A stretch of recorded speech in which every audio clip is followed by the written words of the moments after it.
কাগজগুলো চিরকাল লুকিয়ে রেখে তোমার কোনো লাভ হবে না। পেটেন্ট নিতে হলো একজন বিশ্বস্ত বৈজ্ঞানিকের সাহায্য তোমায় নিতে হবে। আমি ঠিক করেছি আমি কোনো বিশ্বস্ত সলিসিটর ফার্মকে আমার সমস্যার কথা জানাবো। আমাকে তুমি এতটুকু বিশ্বাস করতে পারো না, তাই যদি তবে আমার কাছে এলে কেন? 27 মার্চ আবার সেজে সবাইকে যেভাবে বোকা বানাতে পেরেছি, মনে হচ্ছে অভিনয় লাইনে গেলে নাম করতে পারতাম। অভিনয় তো ছিলাম শিবপুর বি কলেজের ইঞ্জিনিয়ার, হয়েছিলাম ট্যাক্সি ড্রাইভার, বর্তমানে ড্রাইভার কাম টিকটিকি। একটা ব্যাপার আজ বুঝলাম, পোস্ট অফিসের দিকে নজর রাখতে হবে, পার্সেলের ব্যাপারটা একটু বেড়া করে ঠেকছে।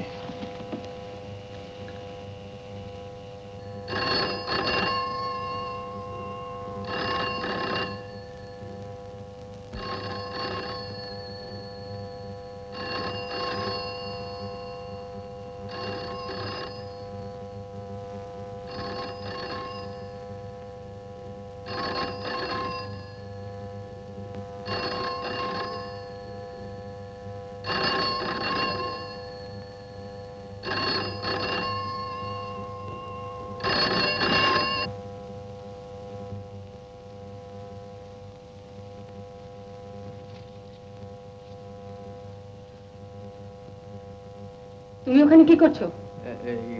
টেলিফোন টেলিফোন তো কি বাজছিল। আচ্ছা ঠিক আছে, তুমি যাও, আমি ধরছি।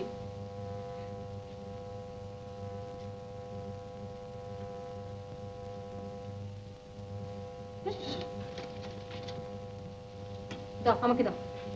কোনোদিন আর এভাবে এই ঘরে আসবে না। আগে আগে তো না, আসবো না। যাও। যাই। হ্যালো, কে? সুজাতা, আমি জিমুদ্বাহন বলছি।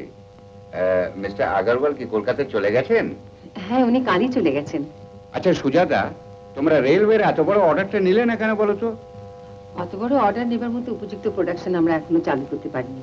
আর তাছাড়া মিস্টার আগরওয়াল বলেন। মিস্টার আগরওয়াল কি বলেন তা তার কাছ থেকেই শুনে নিয়েছি, এখন মিস সুজাতা কি বলেন সেইটাই শুনতে চাই। এসব কথা কি টেলিফোনে বলা ঠিক হবে? বেশ তো, বলো তো, সামনাসামনি গিয়ে কথা বলতে পারি? না না, আপনাকে কষ্ট করে আসতে হবে না, আমি নিজেই যাচ্ছি। না না ঠিক আছে, গাড়ি পাঠাতে হবে না, আমি আসছি।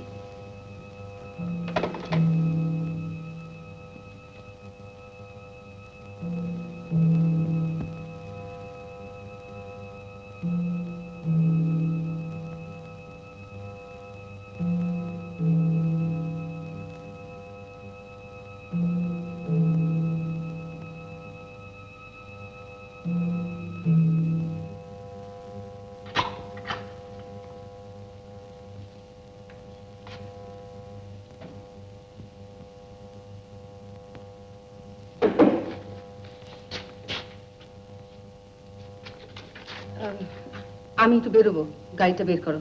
আগে মানে আমি এখনই আসছি।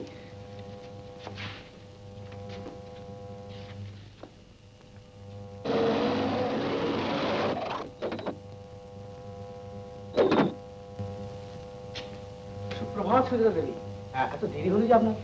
আপনি কি আমার প্রতিক্রিয়া গ্রহণ করেছিলেন? কি বলি বলেন তো? হ্যাঁ বলতে তো লজ্জা হচ্ছে, আবার না বলতে কষ্ট পাচ্ছি। তাহলে না বলাই ভালো। মিস্টার মহাপাত্র কোথায়? বাবা ভিতরে আছেন, আমার উপর আদেশ হয়েছে আপনাকে আপ্যায়ন করে বসাবার জন্য। দয়া করে আসন গ্রহণ করুন। ধন্যবাদ। তারপর অরূপবাবু, বলুন। আপনার নতুন প্র্যাকটিস কিরকম চলছে? দেখুন, এই ব্যাপারে সত্য ভাষণ করতে হলে সেটা তো আমার পক্ষে খুব গৌরবের হবে না। আর দ্বিতীয়ত আপনার কাছে অসত্য ভাষণের সংকট হচ্ছে। আর তৃতীয়ত যে কটা কেস উপস্থিত আমি হাতে পেয়েছি সেটা ওই স্বনামধন্য পিতার পুত্র হিসেবে পেয়েছি, উদীয়মান আইনজীবী হিসেবে নয়। অবশ্য এই সমস্ত কথা আমি বাইরের লোকের কাছে স্বীকারই করি না, কিন্তু কিন্তু আমি তো বাইরেরই লোক, আমার কাছে নয় নাই বলতেন। সেটা আবার আমরা ওই দ্বিতীয় নম্বর চাইছি। বুঝলাম না। মানে প্রথমত আপনি যে বাইরের লোক এটা ভাবতে আমার কষ্ট হয়। দ্বিতীয়ত কোন কথাটা আপনার কাছে গোপন করব, কোনটা করব না, অর্থাৎ কোনটা যে আমার আপনার কাছে গোপন কথা। দাঁড়ান দাঁড়ান, আপনার তো এতদিনে প্র্যাকটিস জমে যাওয়া উচিত ছিল। মানে আপনি যেভাবে একজন খাঁটি লয়ারের মতো প্রথমত দ্বিতীয়ত করে যুক্তি খাড়া করছেন, তাতে করে তো যাকে আচ্ছা, এবার একটা অযৌক্তিক কথার অবতারণা করি। বলুন। সাদা বাংলায় বলি। দেখুন, হয়েছে কি, আমরা না ওই ফ্লাড রিলিফের জন্য একটা চ্যারিটি শোর বন্দোবস্ত করছি আর কি। ওটা একটা নাটক হবে, আপনাকে না একটা চরিত্রে অভিনয় করে দিতে হবে। অভিনয়? হ্যাঁ। আমি জীবনে অভিনয় করি, আমার দ্বারা হবে না। এই কথা আমাকে বিশ্বাস করতে বলবেন না। দুজন প্রচন্ড শক্তিধর যোদ্ধার সঙ্গে আপনি যেভাবে অভিনয় করে চলেছেন তাতে অন্তত শক্তিধর যোদ্ধা? আপনি কাদের কথা মিন করছেন? মানে তুই উঠলি কেন? বস না। না, ও আমার একটা কাজ আছে। আচ্ছা মিস চ্যাটার্জি, তাহলে আপনাকে আমি ফোনে জানাবো কখন রিহার্সালের সময়। হ্যাঁ চল, নমস্কার। তুমি কি ওদের সঙ্গে থিয়েটার নিয়ে মেতেছো নাকি সুজাতা? দেখি, আপনি তখন টেলিফোনে কি যেন সব বলছিলেন? হ্যাঁ, আমি জানতে চাইছিলাম যে তোমরা কারখানাটা বড় করে প্রোডাকশন বাড়াবার চেষ্টা করছো না কেন? 10 জনের বেশি মজুর নিলে ফ্যাক্টরি আইনের আওতায় পড়তে হয়। তার উপর সবার নামে workers insurance, compensation act, leave record, আরো কত কি। আমার একার পক্ষে এত দায়িত্ব সামলানো কি সম্ভব? আপনিই বলুন না। দেখো সুজাতা, হাত লুকিয়ে খেলতে হয় বলে তাস আমি খেলি না।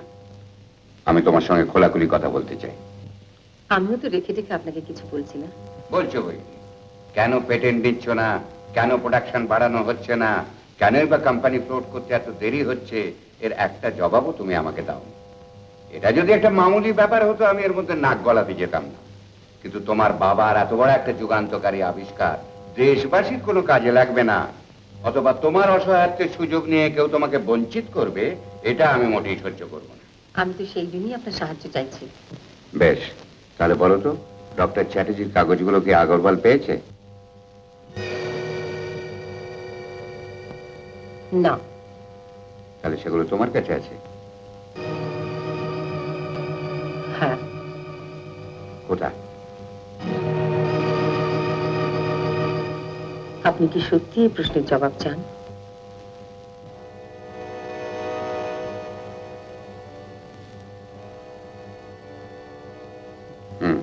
বুঝলাম। তাহলে এবার বলো তো, এখন তুমি কি করতে চাও? ওই কাগজগুলো চিরকাল লুকিয়ে রেখে তোমার কোনো লাভ হবে না। পেটেন্ট নিতে হলো একজন বিশ্বস্ত বৈজ্ঞানিকের সাহায্য তোমায় নিতে হবে। সে বিষয়ে তুমি কি করছো? আপনি কি পরামর্শ দেন? আমি তোমায় কোনো পরামর্শ দেব না সুজাতা, তবে কোনো অজানা অচেনা তৃতীয় পক্ষের দ্বারস্থ না হয়ে যে দুজন ব্যক্তি তোমার সামনে উপস্থিত রয়েছে তাদের মধ্যে একজনকে তোমার বেছে নেওয়া উচিত। অর্থাৎ আপনি অথবা মিস্টার আগরওয়ালা।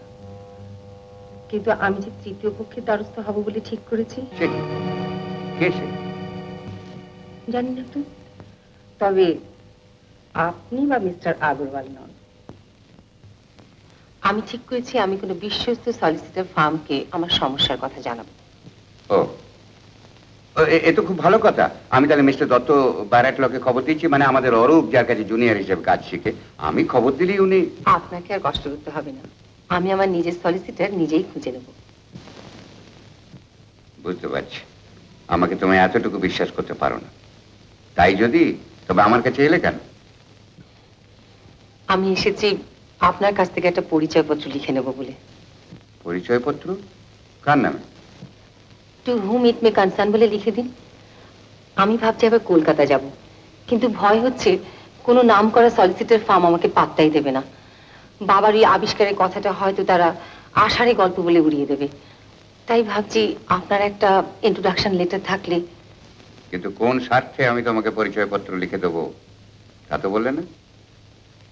বাবারই আবিষ্কার দেশবাসীর কাজে লাগবে না, অথবা আমার অসহায়ত্বের সুযোগ নিয়ে কেউ আমাকে বঞ্চিত করবে, এ আপনি সহ্য করবেন না। এইরকম কি একটা কথা বললেন না তখন? নাকি আমি শুনতে ভুল করেছি?